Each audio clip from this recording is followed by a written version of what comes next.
Hi, I'm Jolie from Jolie of Craft, and today we're going to be learning how to knit clean color changes within your ribbing. This was a request that was made by my dear mutual, Pen Robbie, over at my Instagram page. But without further ado, let's get started. Okay, so here I have a sample for you, two samples, but the first one, if you look at it in first glance, you're like, okay, yeah, that looks neat, it looks even, right? However, any kind of ribbing, normally, it shows when you stretch it, but when you do stretch it, here you see, now this is what I mean.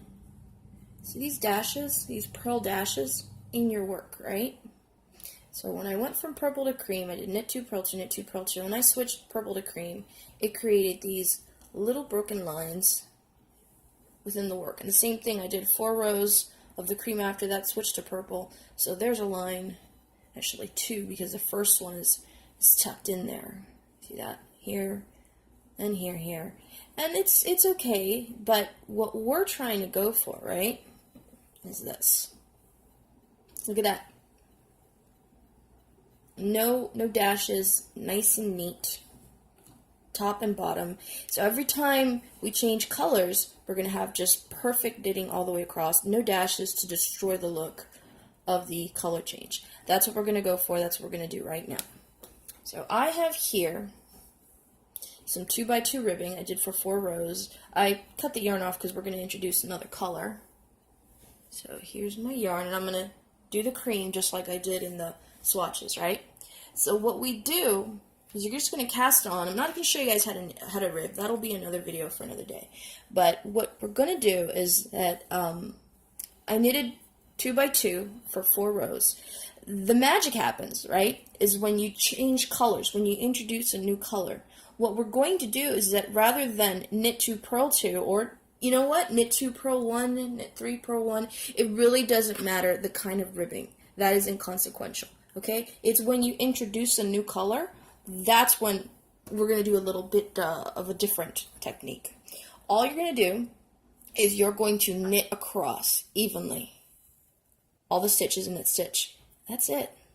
That's all there is to it. So I'm going to grab this. This would normally be on the working yarn, but since I'm going to switch colors, I'm just going to hold it off to the side, right? I'm going to put the needle in. Not even going to make a slip knot. I'm just going to take that yarn, fold it in half, put it on the needle, pull through. And the one thing I do is when I introduce a new color, I actually go into the center stitch and I knit it with the tail. Because what that does is that locks it in place. And it doesn't really show, unless you're doing a bulkier weight, then yeah, it'll be a little obvious, but normally it doesn't. Right, I'm going to drop that tail, I'm going to get that yarn, I should put this to this side. Yeah, and I'm just going to knit across, so into the stitch and away we go. Just knit across all the stitches, like if you're doing a garter or a stocking stitch on the right side, right? So I'm going to knit across. Hopefully you guys are getting this. And by knitting across all the stitches on the right side, what's happening is that we're not doing any purls. So they don't show in the work. And when I turn the work around, and I'm going to rib the rest, because that's all you do, that's the only change, right? You're going to knit across on the right side when you introduce the new color, and then we're going to just rib. We're going to rib for however long you want to rib for the rest of the pattern. So I'm going to turn my work around. And since this is a 2x2, you turn the work, hey, it's the same thing, right? Knit 2, purl 2. And that's the key to proper ribbing, right? Is making sure you knit the knits and you purl the purls. So I'm just going to go in here. I'm going to knit 1, knit 2, yarn forward, purl 1, purl 2. And I'm going to do this all the way across. Knit 1, knit 2, purl 1, purl 2, we're almost there. Yarn back, knit 1, knit 2, yarn forward, purl 1, purl 2, and last 4 stitches. Yarn kind of got loose there. There we go. Hopefully I'm getting it right for you all. Okay, so the last two stitches may look like 3, but remember that second stitch, I knitted it with the tail to lock it in place. So don't go into that stitch and then do the other one. No, you want to purl them together. And then purl that last one. Not splitting your stitches. Alright, so now when we turn our work around, guess what? No dashes. See that? Nice and neat. Nice, neat ribbing. Now you might think, oh, it's going to show, because you can see, oh, there's all V-stitches, but when you knit the length, when you rib more, it won't show. I promise. In fact, this is what I'm going to do. I'm going to knit in a 2x2 rib for about 2 more rows. I'm going to come back. I'm going to show you guys what it looks like. And you're going to see it, that it really doesn't show.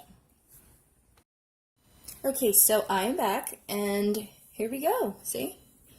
So I did 4 rows in total, so 2 more rows. And even though you saw earlier that you could see in fact, here they are. I'll show them off camera. There we go. See, there's a knit stitch. There's another knit stitch. You're like, oh, it's going to show. Nope, not at all. We knitted some rib, and you can't even tell. You've got nice, clean color changes all the way across. So yeah, I mean, I can just, take the purple and just start knitting across. Oops, got that. So I'll just take the purple here, and again, clean color changes, easy peasy. All you have to do is just knit across every time you have a new color change. And again, I'm going to knit that tail with the working yarn. Pull on the working yarn from before, right? Because it tends to be loose that first stitch. Yeah, all you have to do is just knit across. Forget about the ribbing until you do the rest of the work. And by doing so, you won't have to worry about those purl dashes. Let me just knit across for you all. I mean, you guys get it, right? Anyways, thank you so much for watching this video. I hope this helps Pen Robbie, but also to everybody else who's watching it. I don't know who's watching. It's our first episode, so we only have a couple of subscribers, but thank you so much for subscribing to my channel and for watching the video. If you do like it, please like it. Leave a comment in the bottom. Let me know what you think. Let me know if there's something else that you want me to do for you guys. I'm all ears. I'm totally open to any kind of requests, whatever it is that you want to learn how to knit or crochet. We also have crochet videos and Tunisian videos coming up soon, so stay tuned for that. Subscribe, please. That way you guys can be notified of future episodes that are coming up. I'm hoping of posting every Wednesday. This video is going to come out this weekend because I promised Pen Robbie that I would explain to her how I do this, but I'm thinking of posting every Wednesday sometime between 2 and 4. So that way you guys know. Stay tuned for that. Thank you for watching, and until next time, happy crafting.